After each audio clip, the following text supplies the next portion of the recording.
Hiring managers should look for BGS members as candidates for their jobs for a couple of reasons. One is a BGS member comes from an AACSB accredited school. So our members are the top 10% of those top 5% of schools around the world, and that's a pretty impressive baseline if that's where you're starting.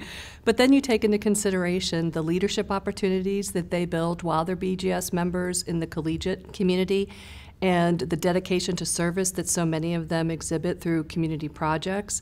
And I've been so amazed at the stories of our students, with those who have already started businesses while they're in school, several who have started nonprofits, the stories of their determination and dedication to get an education, and that they just never stop, that they're high achievers and they're just so smart. So if you start with that baseline and you add in all these other components of who they are as people, who wouldn't want to hire them? It would be a dream of mine if hiring companies only went after AACSB accredited schools, because that means then they're also going after BGS members.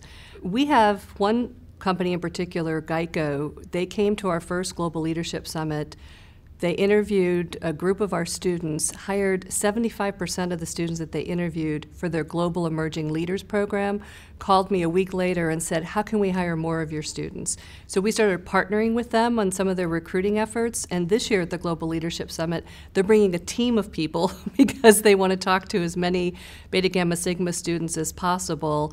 And that's like one example, and one that I share with other companies, that if they have the ability to do the same kind of thing, because we're now seeing with Geico, they're tracking how our students or how our members are performing in roles at Geico, which is why now they're coming back and saying, yes, we want more.